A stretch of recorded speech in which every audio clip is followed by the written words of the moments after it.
Okay, good morning student. तो जैसा कि हम लोगों का आज ये लास्ट टॉपिक है डीएनए फिंगरप्रिंटिंग, क्योंकि इस टॉपिक के हम लोगों ने लगभग सारे पोर्शन को कंप्लीट कर लिया है, जैसे replication, transcription, translation, operon system and human genome project. आज हमारा जो इस लेसन का लास्ट टॉपिक है वह है डीएनए फिंगरप्रिंटिंग। तो आज हम लोग क्या स्टार्ट करेंगे? डीएनए फिंगरप्रिंटिंग को। ओके, देखिए डीएनए फिंगरप्रिंटिंग की अगर हम लोग बात करें तो डीएनए फिंगरप्रिंटिंग को सबसे पहले एक साइंटिस्ट है जिनका नाम है एलेक्स जेफरी, इन्होंने स्टार्ट किया था। तो कहते हैं DNA fingerprinting was invented by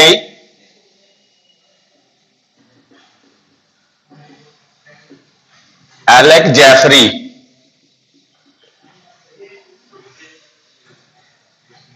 Alex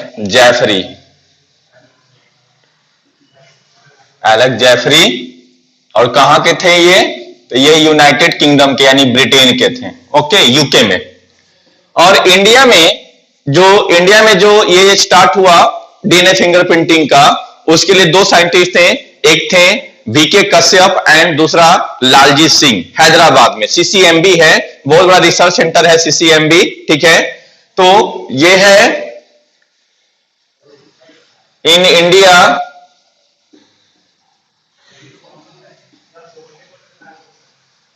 started by VK Kashyap and Laljit Singh, ठीक है। कहां? Eight CCMB. सीसीएमबी कहां है? तो इसको कहते हैं सेंटर फॉर सेल एंड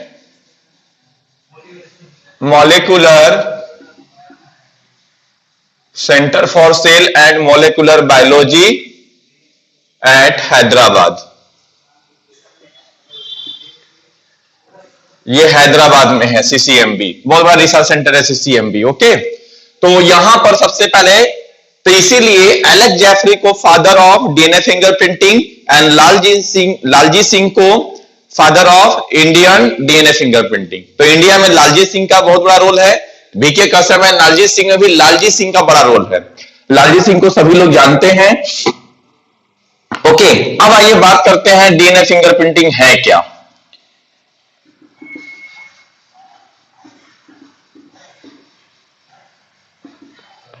देखिए डीएनए फिंगरप्रिंटिंग की अगर हम लोग बात करें तो डीएनए फिंगरप्रिंटिंग बेटा, ठीक है, क्या कहता है?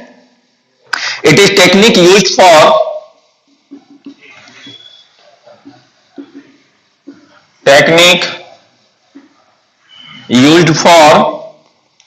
determining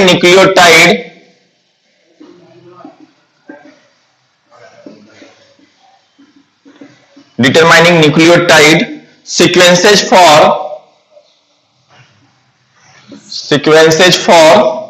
certain area of DNA,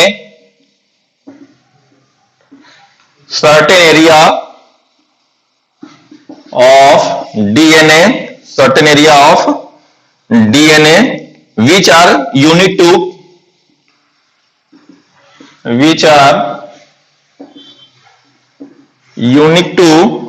each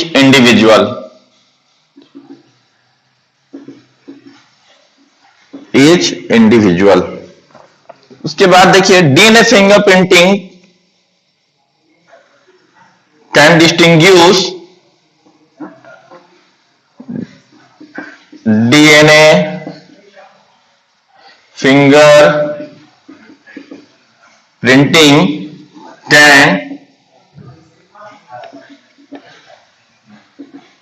can distinguish मतलब दो लोगों के बीच में कैसे डिफरेंस दिखाता है, that is the DNA fingerprinting. Okay, तो can distinguish DNA fingerprinting can distinguish one human being to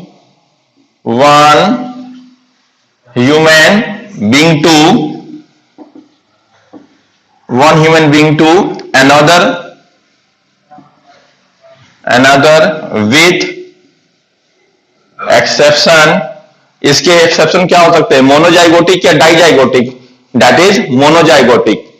monozygotic क्या है वो भी आपको पता है, ठीक है, लेकिन फिर भी हम बता देते हैं, with exception of monozygotic twins. Monozygotic twins का मतलब कि पहले क्या बना, या मेल गैमेट या फीमेल गैमेट, ठीक है, एक तरफ मेल गैमेट और एक तरफ फीमेल गैमेट, दोनों गैमेट जब आपस में मिलेंगे तो ये दोनों के मिलने से यहां पर क्या बन जाएगा, जाइगोट। तो ये क्या बन गया, जाइगोट, दोनों आपस में न्यूक्लियस फ्यूज कर जाएंगे, तो दिस इज जाइगोट। इसको जाइगोट दिखाने का तरीका है 2n दिखा दिए। अब ये जाइगोट जो है वो एम्ब्रियो में कन्वर्ट होगा, और ये एम्ब्रियो यानी इस तरह से मल्टी सेलुलर कंडीशन में कन्वर्ट हो गया, और ये एम्ब्रियो किसी फैक्टर से क्लीवेज कर लिया, दो पार्ट में बट गया। तो जो इसका डीएनए का सीक्वेंस होगा, यानी इसका जो जेनेटिक कंडीशन होगा, सेम जेनेटिक कंडीशन इसका भी होगा। ये दो पार्ट में इस तरह से बट गया है, ओके, और दूसरा पार्ट इस तरह से हो गया है। तो ये दोनों एकदम आइडेंटिकल होंगे, इसीलिए तो उसका नाम है, जेनेटिकली आइडेंटिकल को ही क्लोन कहते हैं, जेनेटिकल आइडेंटिकल ये जो हुआ वो ट्विंस। और ट्विंस में भी खास करके मोनोजाइगोटिक, यानी एक ही जाइगोट से दो बन गए हैं। तो एक जाइगोट से दो इंडिविजुअल बना है, इसलिए वह जो होता है एक्सेप्शन होते हैं, यानी इनके जो जेनेटिक रिकॉम्बिनेशन होगा कंप्लीटली सिमिलर होगा दोनों का। जो डीएनए का सीक्वेंस एक इंडिविजुअल में होगा, वही सीक्वेंस सेम टू सेम दूसरे इंडिविजुअल में होगा। तो इसका एक्सेप्शन जो है वो है मोनोजाइगोटिक ट्विंस हो जाते हैं, ओके। अब आइए देखते हैं इसमें और कुछ पॉइंट है फटाफट, इसमें थोड़ा फटाफट लिखने का काम करना है हम लोगों को।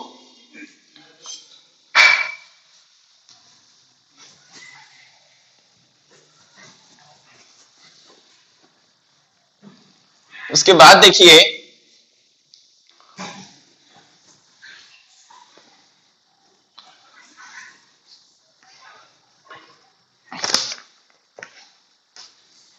कहते 99.9% base sequence among human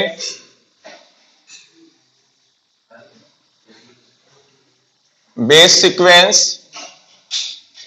among human is the same. They have 0.1%. They have 0.1% of genome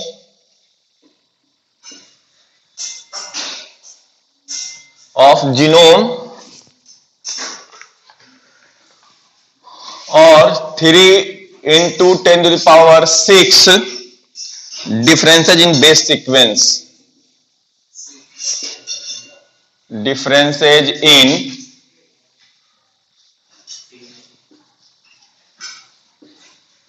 base sequence, okay. The difference occurs not only in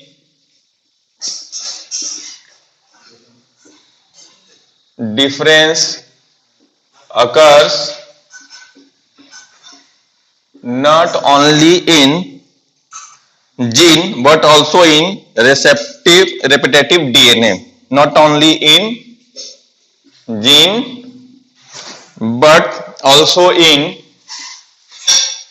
repetitive, आपको पता है कि डीएनए का कुछ सीक्वेंस बार बार रिपीटेड होता है, उसी को रिपीटेटिव डीएनए कहते हैं। तो उसी के बारे में कह रहा है कि the difference occurs not only in gene, यानी जो जीन है सिर्फ उसमें नहीं, जीन का मतलब सिस्ट्रॉन जो किसी एमआरएनए को बनाएगा, बट जो रेपिटेटिव सीक्वेंस होता है वो किसी एमआरएनए को नहीं, यानी नॉन कोडिंग पार्ट हुआ। और हमारे जीनोम में, कल ह्यूमन जीनोम प्रोजेक्ट में भी आपको मैंने बताया था कि ओनली 2% जो हमारा जीनोम का सिर्फ 2% पार्ट जो है वह एमआरएनए यानी प्रोटीन के लिए कोड होता है, तो बाकी नॉन कोडिंग पार्ट हुआ। तो मेजर हिस्सा जो है वो नॉन कोडिंग पार्ट होता है हमारे डीएनए का, और उस नॉन कोडिंग पार्ट में सबसे ज्यादा क्या मिलता है, तो रिपीटेटिव डीएनए। रिपीटेटिव डीएनए का मतलब हुआ कि एक पार्टिकुलर का सीक्वेंस, डीएनए का एक पार्टिकुलर सीक्वेंस बार बार आ रहा है। मान लीजिए कि 10,000 ऑफ डीएनए का एक लॉन्ग पॉलीमराइजेशन है और उसमें एक पार्टिकुलर 4 बेस पेयर का या 0.1 किलो बेस पेयर तक का भी होता है, वो बार बार सीक्वेंस कंटिन्यू रिपीटेड हो रहा है, उसी को कहते हैं रिपीटेटिव डीएनए। ओके, तो आइए देखिए इसमें अब the area with same sequence, repetitive DNA का मतलब क्या हुआ, the area with same sequence, यानी डीएनए का वो एरिया जो सेम सीक्वेंस में है, the area with same sequence of bases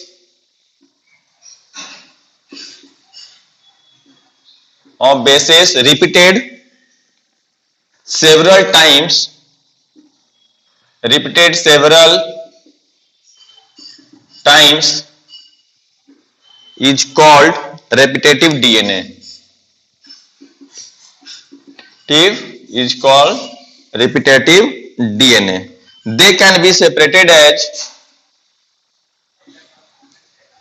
they can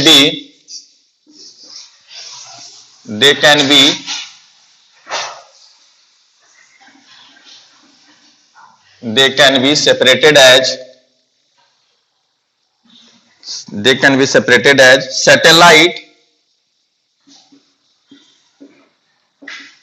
satellite from bulk DNA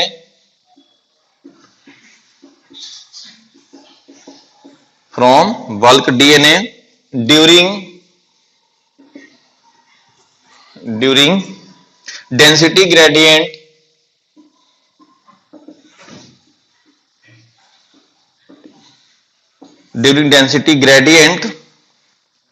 centrifugation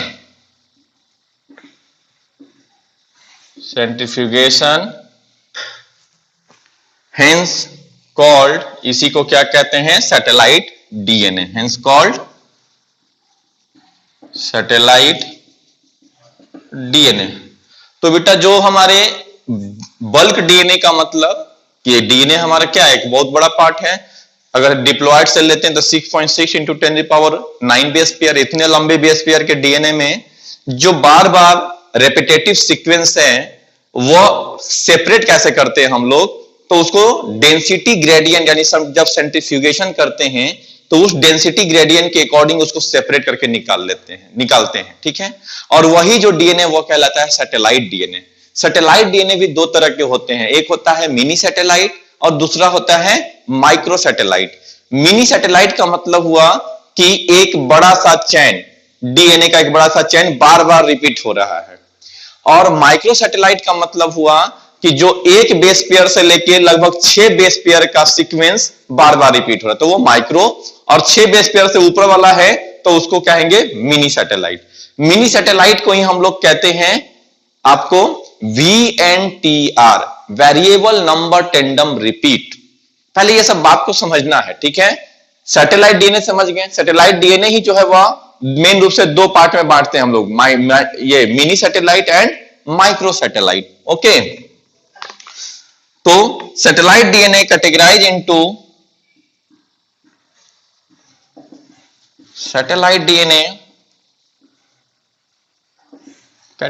into किस किस पार्ट में, तो एक होता है mini satellite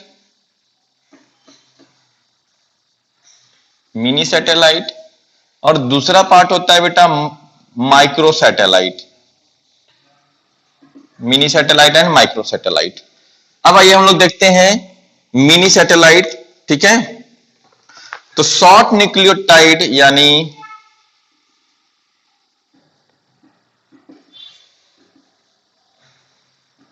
short nucleotide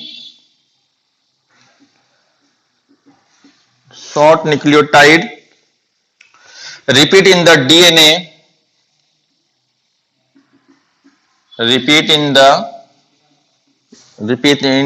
DNA are very specific in DNA are very specific in each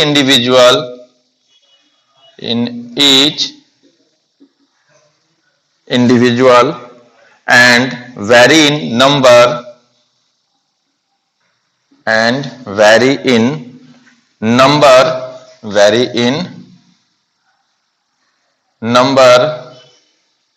from person to person. What are inherited?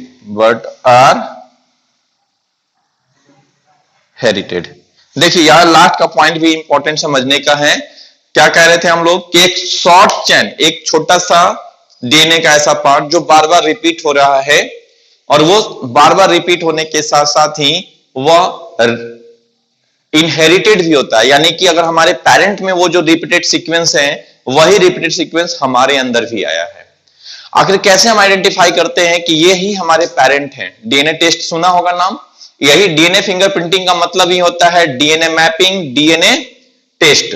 Okay, एक ही चीज है, नाम यहां पर सिर्फ हम लोग डीएनए फिंगरप्रिंटिंग से समझ रहे हैं। तो कैसे? तो जो हमारे मदर या फादर में जो रिपीटेड सीक्वेंस है, वही सेम रिपीटेड सीक्वेंस हमारे अंदर आया। दैट मीन्स कि सेम होने की वजह से ही इसीलिए आइडेंटिफाई हो जाता है कि हमारे पेरेंट कौन है या यही हमारा बच्चा है, ये आसानी से पता चल पाता है। ओके, तो ये पर्सन टू पर्सन वैरी करेगा, यानी हमारे में और आप में ये रिपीटेड सीक्वेंस थोड़ा वैरी करेगा, एग्जैक्ट नहीं हो सकता है। तो ये आसानी से वैरी भी करता है और पेरेंट से ऑफस्प्रिंग में सेम सीक्वेंस कैरी होता है, यानी इनहेरिटेड होता है। अब इसी को हम लोग कहते हैं वेरिएबल नंबर टैंडम रिपीट, इसी का नाम है। ये मिनी सैटेलाइट को ही हम लोग कहते हैं VNTR, यानी वेरिएबल नंबर टैंडम रिपीट, या इसी को कहते हैं मिनी सैटेलाइट।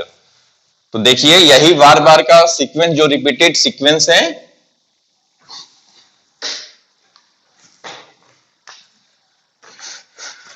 तो इसको क्या कहेंगे हम लोग? Inherited. These are variable number, तो ये क्या कहलाएगा?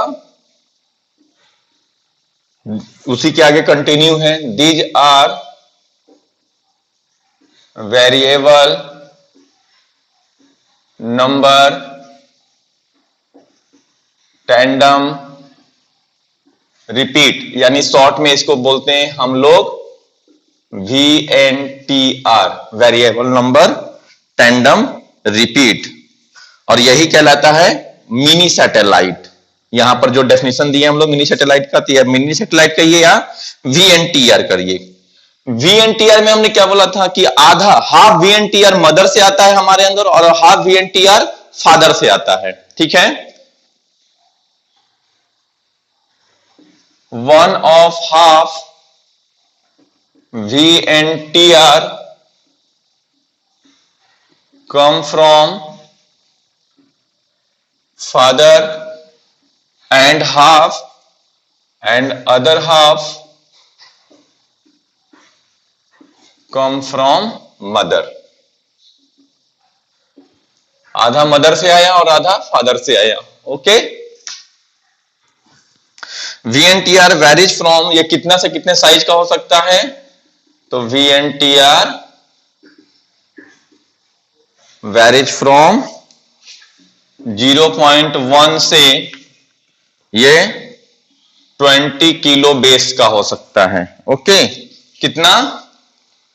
0.1 से 20 किलो, यानी 20,000 तक बेस का हो सकता है। तो 20,000 बेस है, बेस पेयर नहीं लगाया। 20,000 है तो यानी 10,000 ऊपर का, 10,000 नीचे का। ओके, तो बेस पेयर में करेंगे तो यहां पर हम लोगों को ये 10 के बेस पेयर करना पड़ेगा। तो ये समझ गए आप। ओके, ये देखो, अब आइए micro satellite.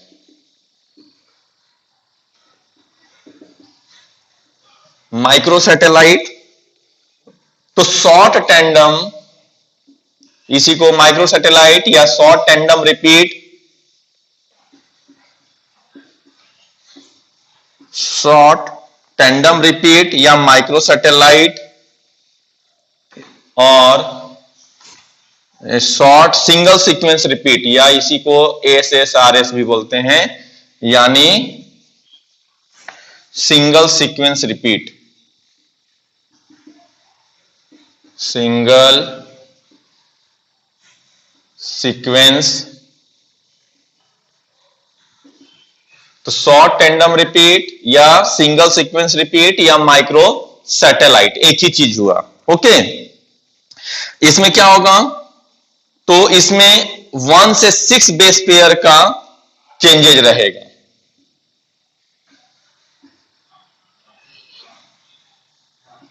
Repeat sequence is 1 to 6 base pair. Okay, अब ये दोनों चाहे VNTR हो या SSR हो, सिंगल सीक्वेंस रिपीट, ये दोनों मिल करके हमारे डीएनए में एक मेजर पार्ट को रोल प्ले करते हैं और इनमें पॉलीमॉर्फिज्म भी होता है।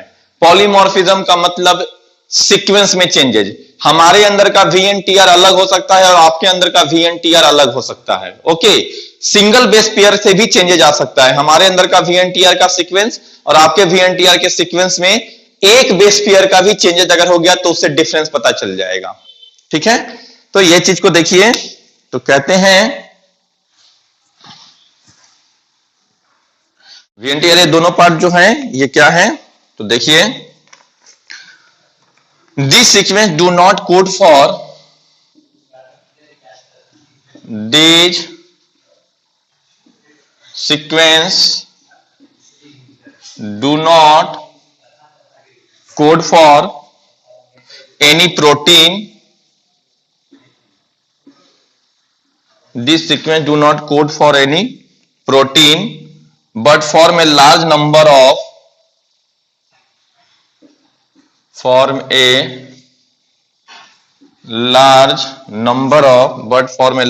of human genome। तो आपको पता है, पहले ही बताया था मैंने कि ये किसी प्रोटीन को कोड नहीं करता है, लेकिन हमारे जीनोम का एक बड़ा सा पार्ट है यह। ठीक है, अगर है तो एक मेजर रोल को नहीं, मतलब एक मेजर पार्ट को कवर करता है। ओके, फिर देखिए, this sequence show high degree of this sequence show high degree of polymorphism, high degree of polymorphism is the variation at high degree of polymorphism। polymorphism क्या है, तो DNA polymorphism is the variation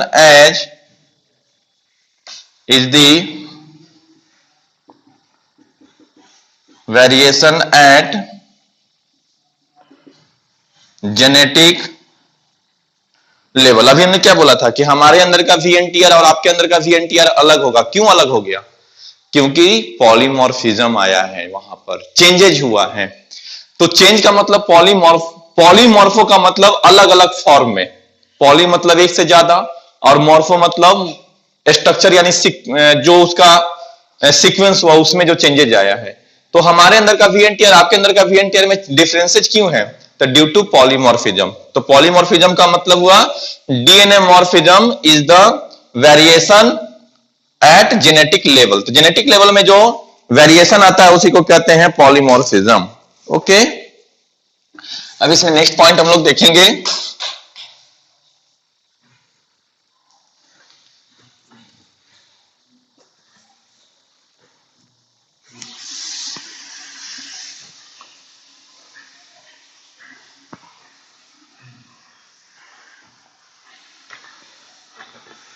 देखिए, technique for DNA fingerprinting. Technique for DNA fingerprinting. DNA fingerprinting के लिए क्या क्या technique है।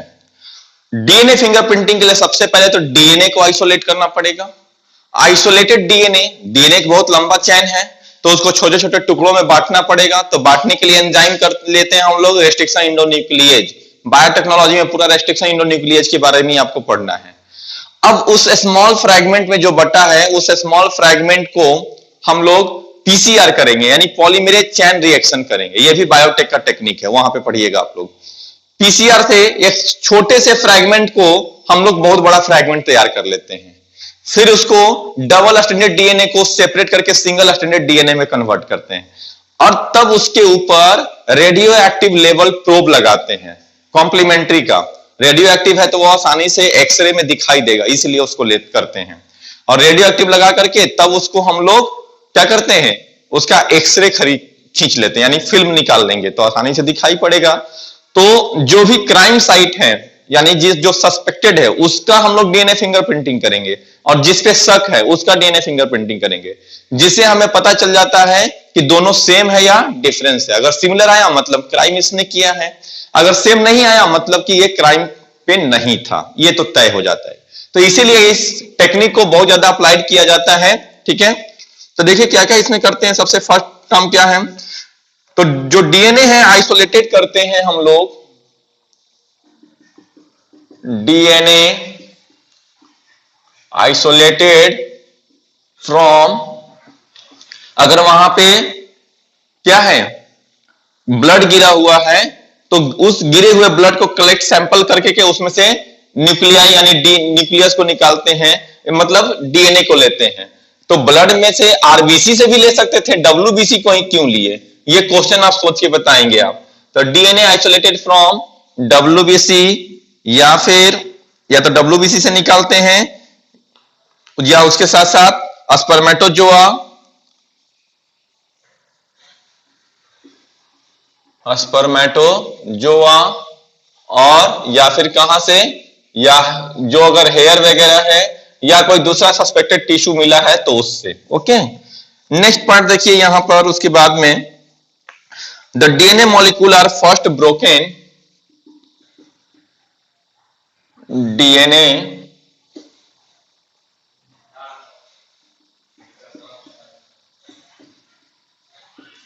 molecule are broken by enzyme restriction in nuclease, by enzyme restriction nuclease, restriction endonuclease into fragment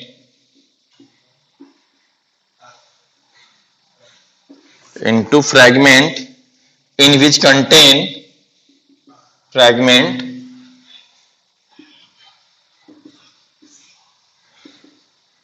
in which contain VNTR, in which contain VNTR।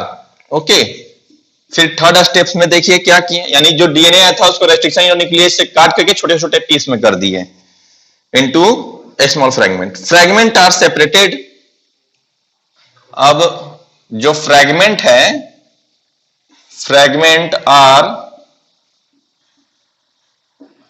Separated according to size by gel electrophoresis, by gel electrophoresis।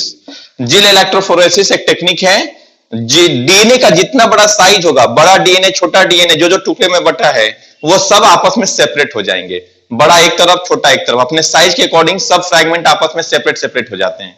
तो ये technique जो है वो gel electrophoresis से करते हैं हम लोग।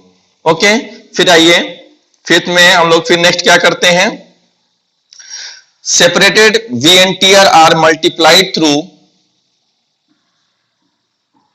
separated VNTR are multiplied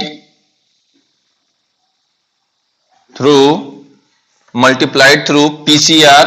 किससे इसको मल्टीप्लाइड किए, तो PCR से, multiplied through polymerase chain reaction पूरा नाम है,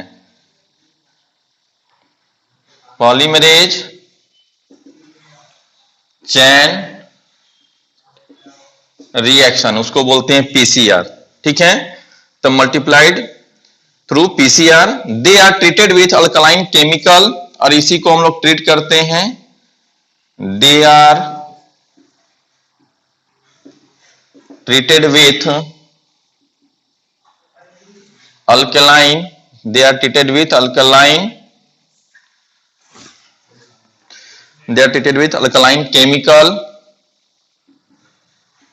alkaline chemicals to split them into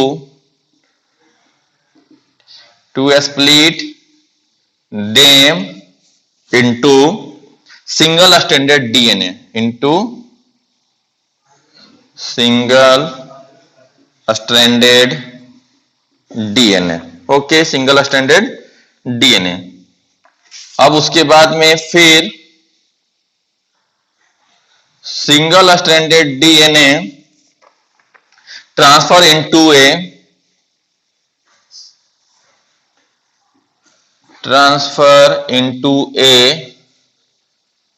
nylon membrane,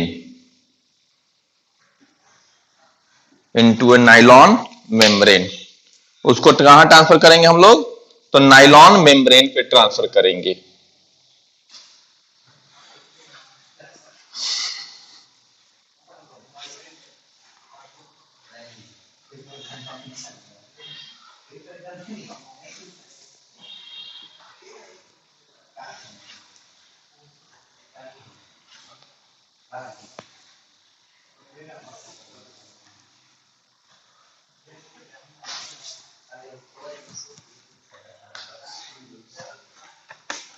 ठीक है. अब आइए नेक्स्ट में, तो यहां पे उसको नाइलॉन मेम्ब्रेन के सीट पे ट्रांसफर किया. किसको? जो सिंगल स्ट्रैंडेड डीएनए बना था, दोनों स्ट्रैंड को सेपरेट किए. किससे हम लोग?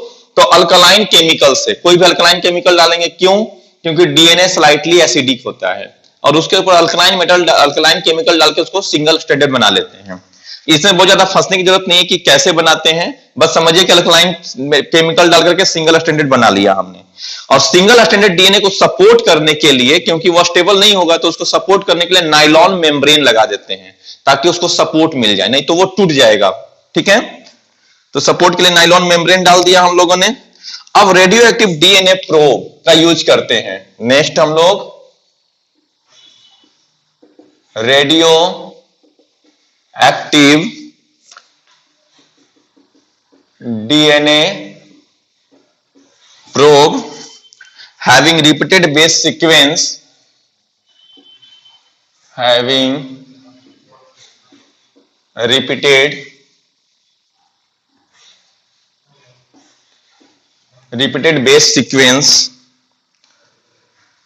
complementary to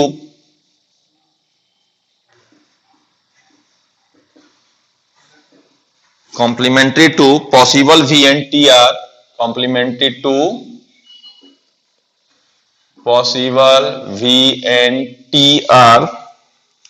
are poured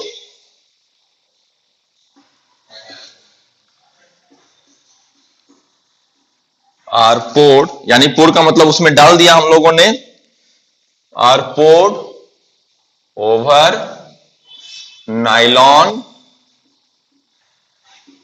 nylon membrane. Some of them bind to single stranded. Some of them bind to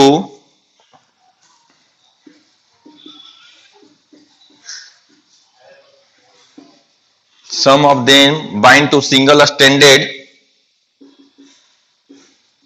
VNTRs. This method is called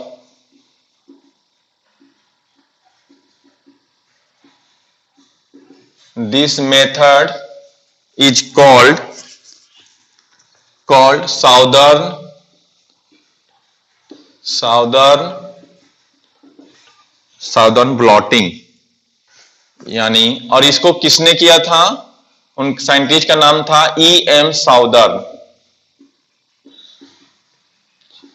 इस टेक्निक को हम लोग कहते हैं साउदर्न ब्लॉटिंग, जिसमें जो possible complementary single stranded DNA का probe है वो रेडियो एक्टिव किया है हम लोगों ने, ताकि एक्सरे फिल्म में आसानी से दिखाई दे सके. अगर कोई भी एक रेडियो एक्टिव आ गया तो उसका कॉम्प्लीमेंट्री तो हमें पता हो जाएगा ना भाई, क्योंकि जब तक रेडियो एक्टिव नहीं होगा तो वो आसानी से हमें उसका सीक्वेंस नहीं पता चल पाएगा. ओके, अब उसके बाद में देखो, तो इस टेक्निक को हम लोग कहते हैं southern blotting. The nylon membrane is vast. अब नाइलॉन मेम्ब्रेन को हटा देंगे. द नाइलॉन, क्योंकि डबल स्टैंडर्ड हो गया किसके वजह से, तो रेडियो एक्टिव डीएनए प्रोब जब डाल दिए तो वो फिर से सिंगल स्टैंडर्ड कॉम्प्लीमेंट्री डीएनए के साथ बाइंड करके डबल स्टैंडर्ड हो गया, तो जिसकी वजह से नाइलॉन मेम्ब्रेन को हटा देंगे। तो the nylon membrane is vast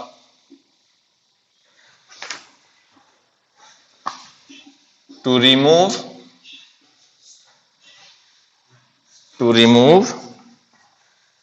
extra probe, जो एक्स्ट्रा प्रोब है उसको हम लोगों ने वॉश करके हटा दिया है। And X-ray film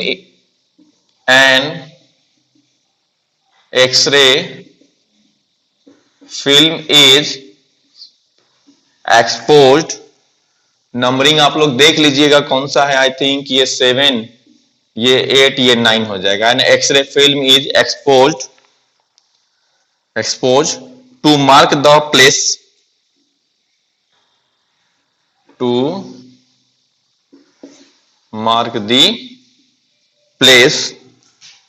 where radioactive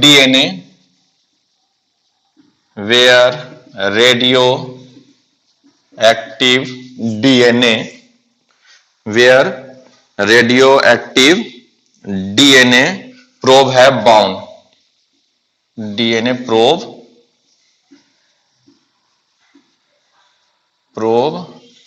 have bound, radioactive DNA probe have bounds, this called autoradiography, और इसी को क्या कहेंगे, this is called ऑटोरेडियोग्राफी, इसी को ऑटोरेडियोग्राफी कहते हैं। अब लास्ट पॉइंट एक और है, the dark band on x ray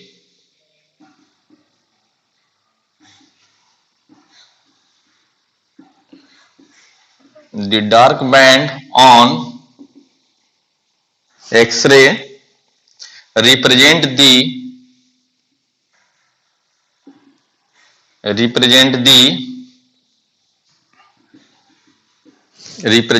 DNA fingerprint,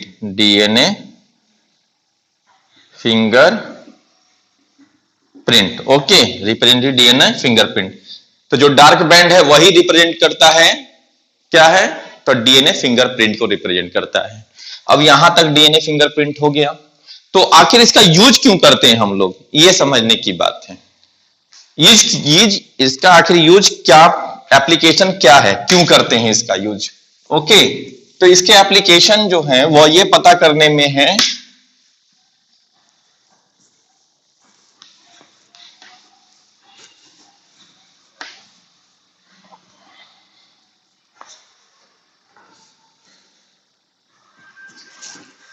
तो एप्लीकेशन ऑफ डीएनए फिंगरप्रिंट, इसका एप्लीकेशन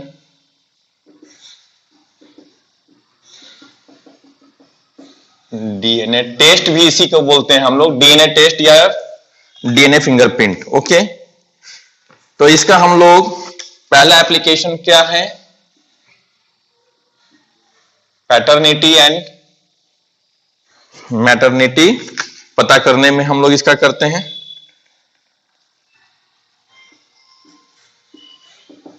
पैटर्निटी और मैटरनिटी डिस्प्यूट्स, ठीक है, यानी यही हमारे फादर है या यही हमारी मदर है, ये पता करने के लिए इस टेस्ट का यूज कर सकते हैं, ओके। सेकंड में हम लोग इसका यूज करते हैं हेरेडिटरी डिजीज के लिए,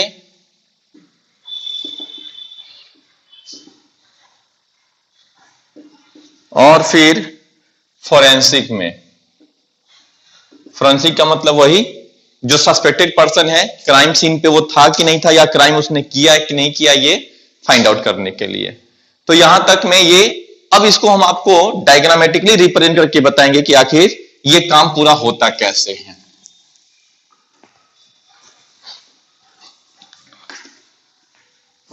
ऐसे आप इसके लिए डायग्राम जो है आप अपने एनसीईआरटी से या किसी रेफरेंस बुक से नोट डाउन कर सकते हैं। हम आपको समझाने के लिए एक सिंपल सा अपने तरीके का एक डायग्राम देंगे। बट आप अपने नोट्स में अपने जो भी आपके रेफरेंस बुक है या एनसीईआरटी है उससे वहां आप इसको रिप्रेजेंट कर सकते हैं, वहां से डायग्राम को ले सकते हैं। हम बस आपको यहां पर अपने तरीके से समझाने के लिए सिंपल वे का एक डायग्राम आप हम लोग देख रहे हैं, तो इसी को डायग्रामेटिकली हम रिप्रेजेंट कर रहे हैं आपको कि कैसे आखिर डीएनए फिंगरप्रिंटिंग का काम क्या करता है, कैसे किस तरह से इसका यूज कैसे करते हैं हम लोग।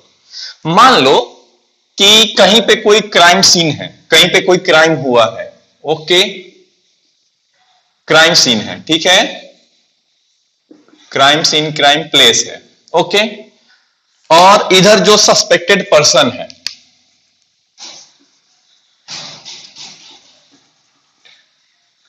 जो सस्पेक्टेड है, ओके, वो, या मान लो क्राइम प्लेस के साथ साथ जो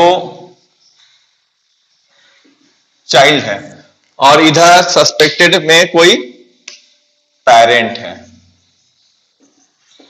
अब हमें यह पता करना है कि इस चाइल्ड का यही पर्सन, इस चाइल्ड का ये पेरेंट है कि नहीं है, या फिर जो क्राइम प्लेस पे हमें जो सैंपल मिला है वह सैंपल इस सस्पेक्टेड पर्सन का मैच करता है कि नहीं। इसके लिए हम लोग क्या करते हैं, डीएनए फिंगरप्रिंटिंग करते हैं। तो कैसे, मान लो कि जो हमें यहां पर ये जो है वह सैंपल ले लिया हम लोगों ने, क्राइम सीन का ये सैंपल है।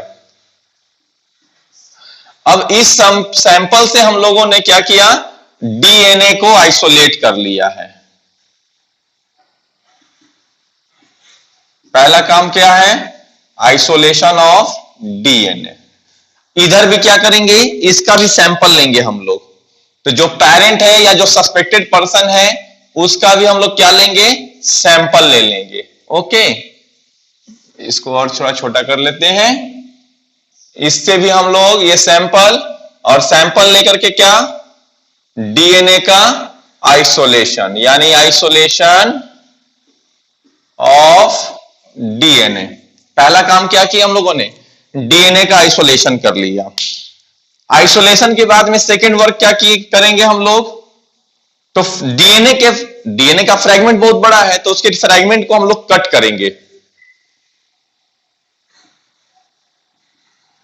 Breakdown of DNA, breakdown of DNA into fragment by restriction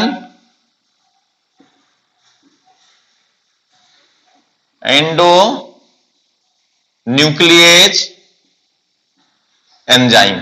जो काम इधर सेम, दोनों का सेम प्रोसेस चलेगा, वही चीज इधर भी करेंगे, ओके। क्योंकि तभी तो हमें दोनों को मैच करना होगा ना भाई, तो मैच करने के लिए दोनों का सेम प्रोसेस चलेगा, यानी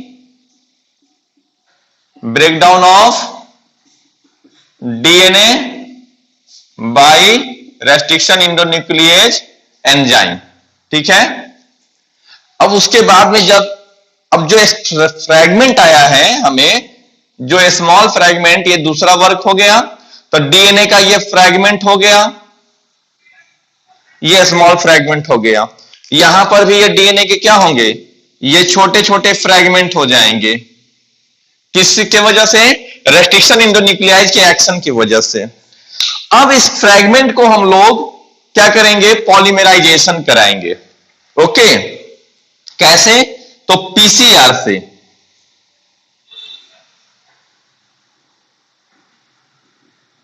पॉलीमराइजेशन बाय पीसीआर।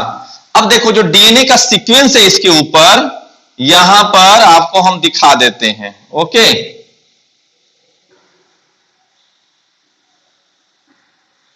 ठीक, ये हो गया ए C G, A C T, A C सी, ठीक है। किसी एक का ले लिए हम लोग, तो पॉलीमराइजेशन कराएंगे पीसीआर से। जो ये सीक्वेंस का डीएनए यही बार बार और लंबा, यानी कहने का मतलब सेम सीक्वेंस के डीएनए को और लंबा कर दिया हमने, पॉलीमराइजेशन बाय पीसीआर किया हम लोगों ने। तो यहां पर पीसीआर से जो डीएनए का लेंथ अब बड़ा हो गया है, यानी इसमें ये इस तरह का बार बार होगा,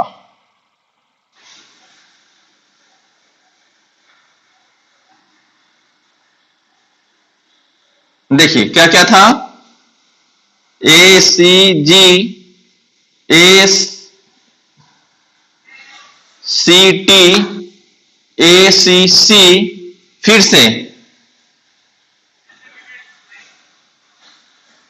फिर से क्या आ जाएगा, ए C G, A C T,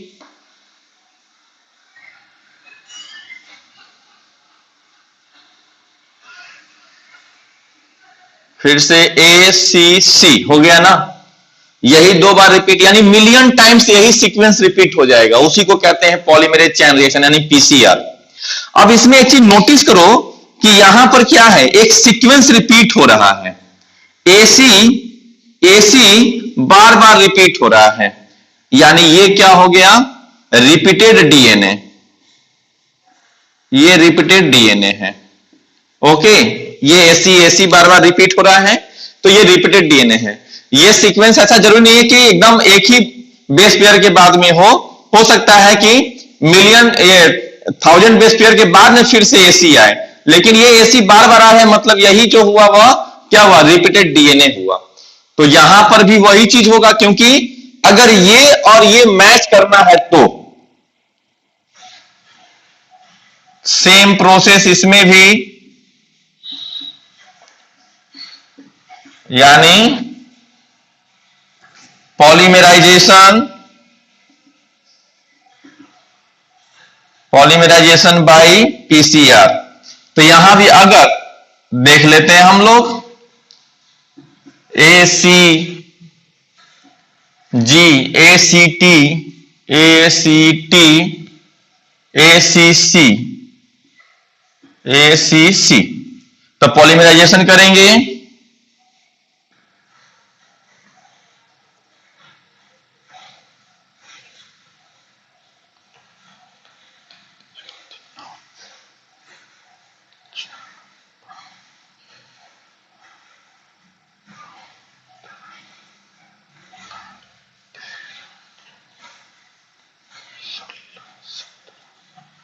ठीक है। तो आइए यहां पर ए C G, A C T, A C सी, और फिर से वही चीज, ए C G, A C T और ए सी सी। तो इसमें भी सेम रिपीटेड डीएनए, यहां पर इसमें भी एसी एसी आ रहा है, ठीक है। तो पॉलीमराइजेशन का काम हो गया। पॉलीमराइजेशन होने के बाद में अब इसको हम लोग क्या करेंगे कि अल्कलाइन जैसे जैसे बना रहे हैं वैसे वैसे सीक्वेंस में देखते चलिए काम को। अब इसको ट्रीट करेंगे किसी अल्कलाइन केमिकल से, ठीक है। यानी यहां पर treated with alkaline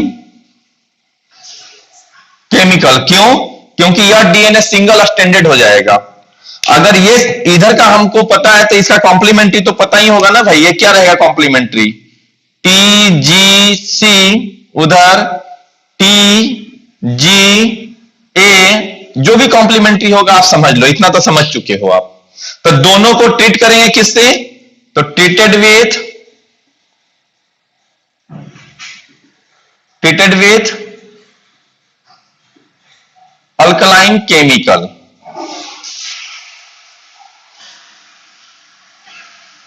alkaline chemical से जब ट्रीट कर दिए तो बेटा क्या होगा, जो डीएनए है वो सिंगल स्टैंडर्ड हो जाएगा। ओके, तो अब डीएनए को क्या करना है हमें, सिंगल, ये जो सीक्वेंस है इसको सिंगल स्टैंडर्ड दिखाना है।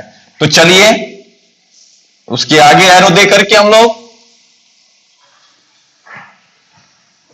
जब ट्रीटमेंट कर दिए इसको, तो अब हमारा ये जो डीएनए है वो सिंगल स्टैंडर्ड हो जाएगा। ओके, तो इधर देखिए,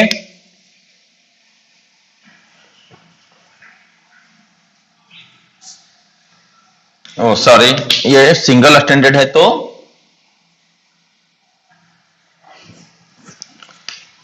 ये हो गया सिंगल स्टैंडर्ड, और इसका भी ये हो गया सिंगल स्टैंडर्ड। और सिंगल स्टैंडर्ड में क्या क्या था, वही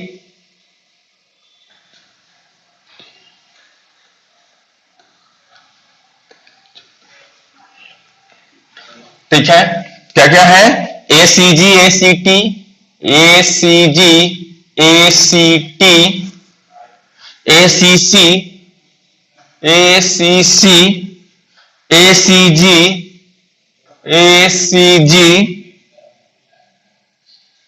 ACG ACT ACT ACC ACC, यही था ना, सिंगल स्टैंडर्ड सीक्वेंस हो गया। कॉम्प्लीमेंट्री जो था उसका हट गया है, और हटने का मतलब कोई भी हट सकता है, नीचे वाला भी 3 to 5 और या 5 to 3 कोई भी हो सकता है। ठीक, अब यहां पर भी यही चीज हो जाएगा। ये क्या हो गया,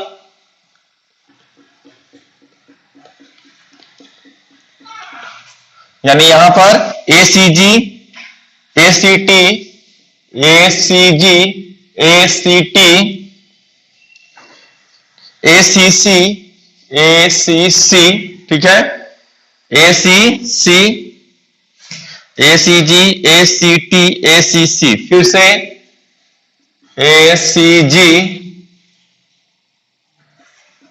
फिर ACT और ACC, ये आ गया सिंगल स्टैंडर्ड। अब इस सिंगल स्टैंडर्ड पे हम लोग जो रेडियो एक्टिव, हमारा जो रेडियो एक्टिव जो प्रोब था उसको लगाना है, लेकिन उसके पहले इसको क्या करेंगे, हम लोग एक नायलॉन का सीट दे देंगे। ठीक है, क्यों, क्योंकि नायलॉन ये सिंगल स्टैंडर्ड स्टेबल नहीं हो पाएगा, तो कवर विथ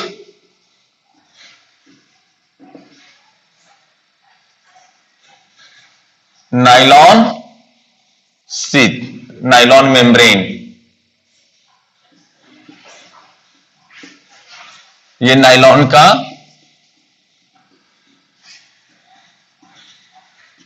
एक मेम्ब्रेन दे दिए इसके ऊपर, और इसमें भी क्या करेंगे हम लोग,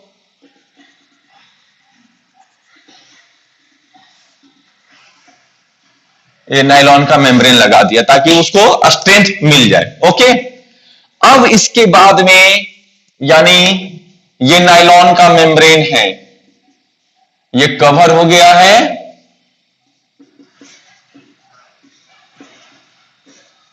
कवर्ड विथ नायलॉन मेम्ब्रेन। अब इसके ऊपर रेडियो एक्टिव प्रोब क्या लगाएंगे हम लोग, जो रेडियो एक्टिव हमारा प्रोब है उसको लगाना है, ताकि ये क्या हो जाए, रेडियो एक्टिव ही प्रोब जो है वो लगाएंगे, तभी जाकर के ये हमें किसमें, इसमें दिखाई देगा, किसमें, तो एक्सरे में। तो यहां पर हम लोग क्या करेंगे, नायलॉन के बाद में ये हो गया रेडियो एक्टिव DNA। आप देखो जो जो मैंने लिखाया है उसी के बेसिस पे हम यहां पे डायग्रामेटिकली रिप्रेजेंट कर रहे हैं, और इसमें भी रेडियो एक्टिव प्रोब। तो अब रेडियो एक्टिव जब प्रोब लगाएंगे हम लोग, तो यानी क्या होगा, ये रेडियो एक्टिव प्रोब लगाने का मतलब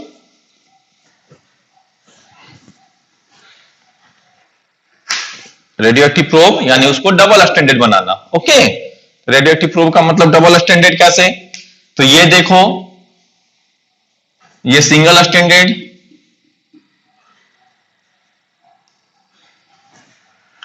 और इसमें मान लीजिए ये इसका रेडियो एक्टिव प्रोब है, तो यहां पर, सॉरी,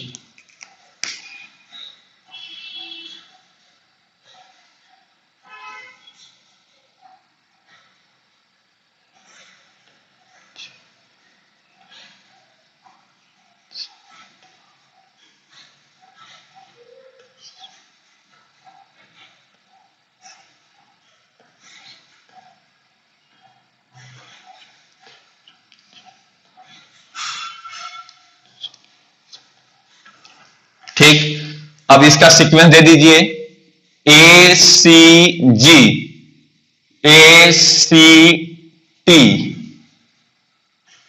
ACC, फिर ACG AC, ACC, ACG, ACT और ACC, ये हो गया।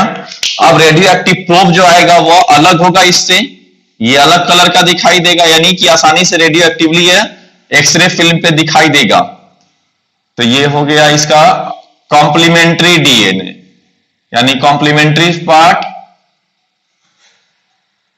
क्योंकि और जरूरी नहीं है कि सभी में बाइंडिंग हो, कुछ पार्ट जो है वो बाइंड करेगा रेडियो एक्टिवली, हमने दिखा दिया है। कॉम्प्लीमेंट्री क्या हो जाएगा इसका, ए का टी, सी का जी और सी ए का U, okay sorry T G A, उधर क्या हो जाएगा T G G T G C T G A, फिर एसीसी का टी जी जी, हो गया ना।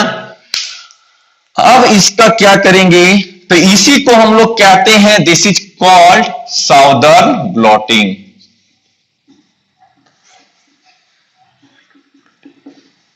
अब इसका क्या करेंगे, autography, means X-ray autography, okay. X-ray autography करेंगे तो जो रेडियो एक्टिव है, ये जो रेडियो एक्टिव प्रोब है, ये आसानी से दिखाई देगा एक्सरे फिल्म में। तो इसका जो ये रिपीटेड सीक्वेंस आया है, खास करके जो भी रिपीटेड सीक्वेंस है एसी एसी, यानी एसी का मतलब VNTR, variable number tandem repeat, okay. और अब एक टर्म और यूज होता है RFLP, restriction fragment length polymorphism. Restriction fragment कब आएगा, जब हमने इंडोन्यूक्लियेज एंजाइम से क्या किया है, कट किया है ना। तो जो सीक्वेंस इधर है, पहले मैं इसको समझा दूं, फिर आपको वो भी मैं समझा दूंगा। अब यहां पर ये आ गया, ये सीक्वेंस आया, और फिर उसी तरह से यहां पर इसमें भी यही सीक्वेंस आएगा,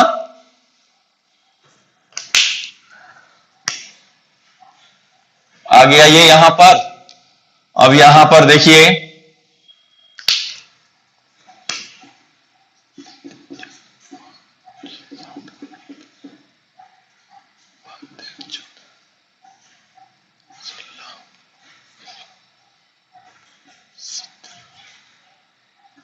ए C G A C T A C C A C G A C T A C T A C C, हो गया। तो इसका कॉम्प्लीमेंट्री भी समझ लो आप, सेम आप जानते हो, क्या मैं बार बार एक ही चीज को लिखूं।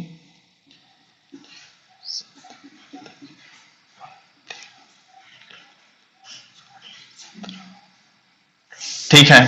अब होगा क्या कि अगर ये दोनों, यानी ये क्या था हमारा, इधर वाला जो ब्लैक, इधर वाला पूरा पार्ट जो लेके चले हैं, वो हमारा क्राइम प्लेस पे या जो चाइल्ड है, जो सस्पेक्टेड से मैच करना है, यानी ये पता लगाना है कि ये पेरेंट ही इस चाइल्ड का है कि नहीं है, या जो क्राइम प्लेस पे हमें जो सैंपल मिला है और जिसपे शक है कि यही इसने क्राइम किया होगा, जिसने मर्डर किया हो, या ये इसी का हाथ है, तो दोनों के सैंपल को डीएनए को मैच करेंगे। तो क्राइम प्लेस पे जो हमें डीएनए मिला, यानी जो भी सैंपल मिला, ब्लड मिला या हेयर मिला, उससे डीएनए निकाले, और जिस पे शक है उसका डीएनए मिलाए, दोनों का जो VNTR का जो सीक्वेंस है अगर मैच कर गया, यानी ये देखो बार बार एसी एसी इसका सीक्वेंस, और इसमें भी VNTR का, ये VNTR का सीक्वेंस अगर मैच करता है, यानी इसने क्राइम किया है या इस चाइल्ड का यही पेरेंट है। इसी के लिए कहते हैं डीएनए फिंगर प्रिंटिंग, ओके। तो यानी क्या कहेंगे,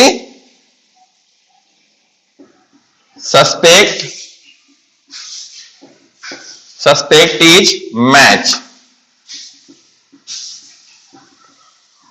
सस्पेक्ट इज मैच, या फिर parent is match with child. तो इससे पता चल जाएगा, तो माता हो या पिता हो, क्योंकि हमारे अंदर जो VNTR है वो हाफ VNTR मदर का है और हाफ VNTR फादर का है, दोनों से मैच करके पता चल जाएगा कि हाँ ये हम जो हमारे अंदर का, यानी हमारे अंदर का जो भी VNTR होगा वो या तो हमारे मदर से मैच करेगा या हमारे फादर से मैच करेगा, ठीक है। और दोनों को लेंगे तो दोनों से मैच करेगा। या उसी तरह जो क्राइम सीन पे जो मिला है हमें सैंपल, उसका VNTR और जो सस्पेक्टेड है उसका VNTR मैच कर गया, मतलब इसी ने क्राइम किया है, तो इसी के लिए यूज करते हैं DNA फिंगर प्रिंटिंग। तो हमारा ये टॉपिक जो है पूरा का पूरा ये कंप्लीट हो गया।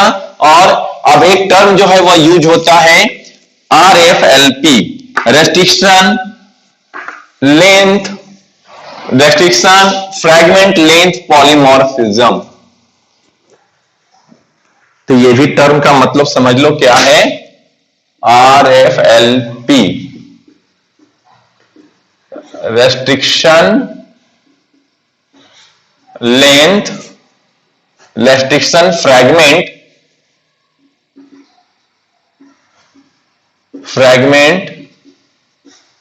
लेंथ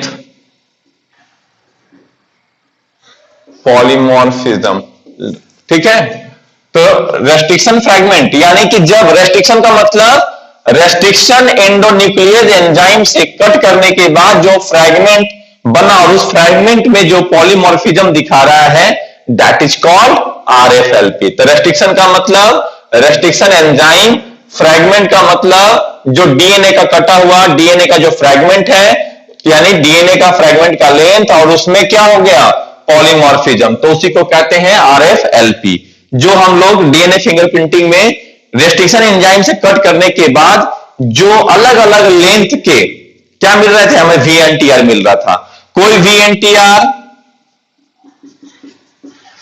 VNTR जो होगा वो डिपेंड करता है कौन सा रेस्ट्रिक्शन एंजाइम को यूज कर रहे हैं, और ये आपको बहुत अच्छे से समझ में आएगा बायोटेक में, रेस्ट्रिक्शन एंजाइम जब वहां पूरा पढ़ेंगे तब, क्योंकि रेस्ट्रिक्शन एंजाइम हमेशा रेस्ट्रिक्टेड होता है कि इसी सीक्वेंस पे कट करना है, उसके अलावा और कहीं नहीं कट करेगा। तो उसमें जो मॉर्फिज्म आता है किसके वजह से, रेस्ट्रिक्शन एंजाइम के वजह से, तो उसी को कहते हैं रेस्ट्रिक्शन RFLP। ओके, तो यहां तक की ये बातें हो गई। अब आइए कुछ नोट पॉइंट जो इस चैप्टर से रिलेटेड पॉइंट है आपको ध्यान में रखना है। ओके, तो जैसे सबसे पहले एक हमें देखना है रिवर्स ट्रांसक्रिप्शन, और इसी को कहते हैं टेमिनिज्म। टेमिनिज्म टर्म बहुत कंफ्यूज करता है, ठीक है। रिवर्स ट्रांसक्रिप्शन मतलब टेमिनिज्म। तो जिस वायरस में, खास करके जो वायरस में जेनेटिक मटेरियल RNA है, तो वो पहले RNA से क्या बनाएगा, DNA, और इसके लिए एक एंजाइम की जरूरत पड़ती है, उसको कहते हैं रिवर्स ट्रांसक्रिप्टेज। और इसकी डिस्कवरी किसने की थी, तो बाल्टीमोर करके साइंटिस्ट है, उन्होंने किया था।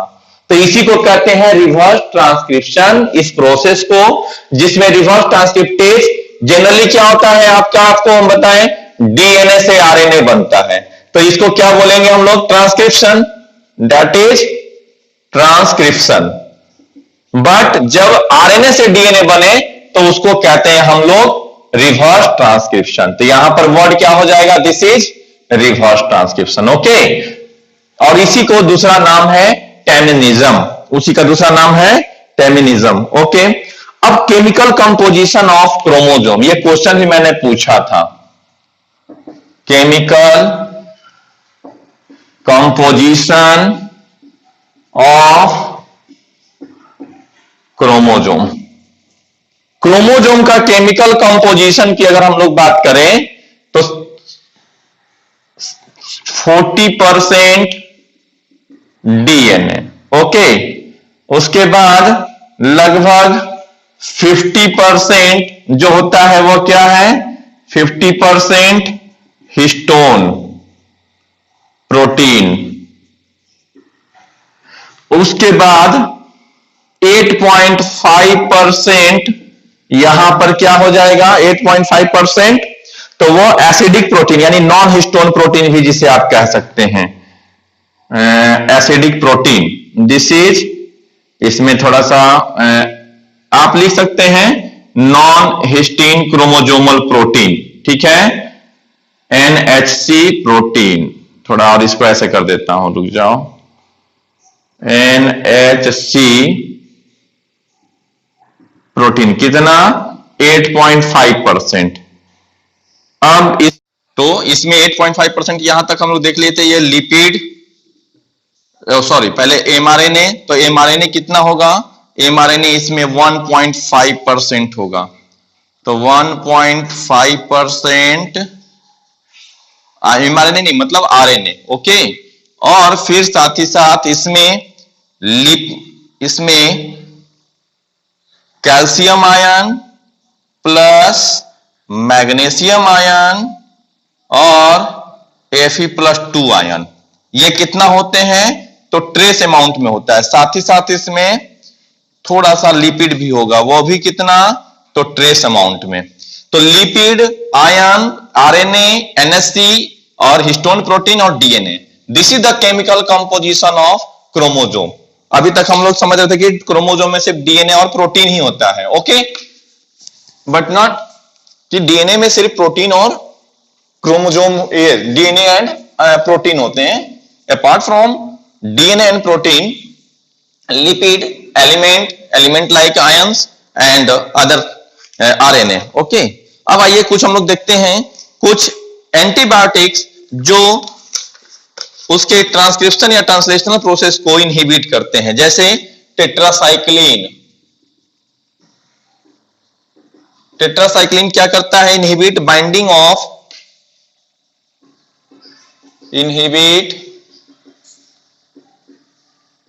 इससे क्वेश्चन पूछता है, binding of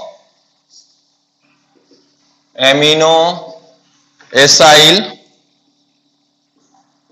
tRNA, okay, to ribosome, tetracycline का। उसके बाद streptomycin, inhibit initiation of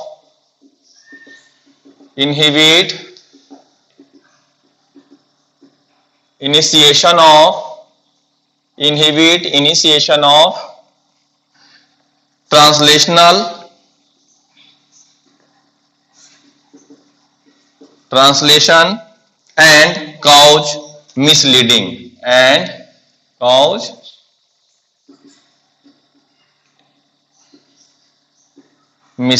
okay. Streptomycin का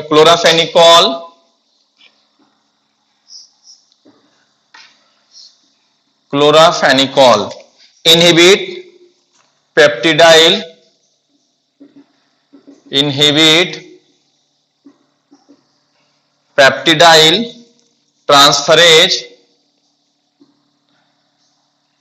ट्रांसफरेज एक्टिविटी, ओके। फिर erythromycin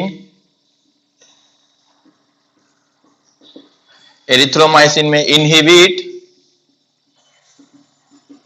inhibit translocation of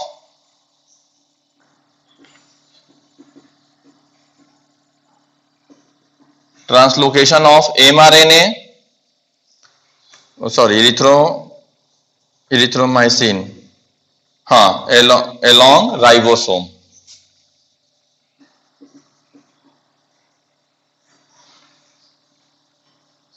okay. उसके बाद में नियोमाइसिन का काम क्या है, inhibit interaction between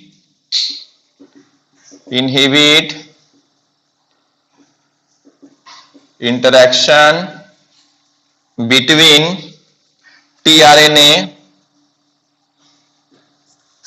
and mRNA, tRNA और mRNA के बीच के इंटरेक्शन को रोक देता है। फिर यूक्रोमेस्टिन, ओके, तो ये जो है इस तरह से ये सारे एंटीबायोटिक जो है ये सारा काम करते हैं। तो ये चैप्टर का पूरा पार्ट जो है वो हमारा कंप्लीट हो गया है। और इसके बाद में अब आपका next chapter I think biotechnology start होगा। ठीक है, तो बायोटेक्नोलॉजी आप लोग मोस्ट प्रोबेबली टुमारो से बायोटेक्नोलॉजी आपका स्टार्ट होगा। ओके, और इस चैप्टर में कहीं भी डाउट रहे तो आप इसको एक बार कभी भी कंफर्म कर सकते हैं, कॉल कर सकते हैं। और संडे को आपका क्लास टेस्ट होगा इसी चैप्टर का। ओके, क्योंकि सैटरडे को आप रिवीजन करके संडे को क्लास टेस्ट दे दो। अगर आप कंफर्टेबल नहीं हो तो आप अपना रिप्लाई दो मुझे कि क्या करना है।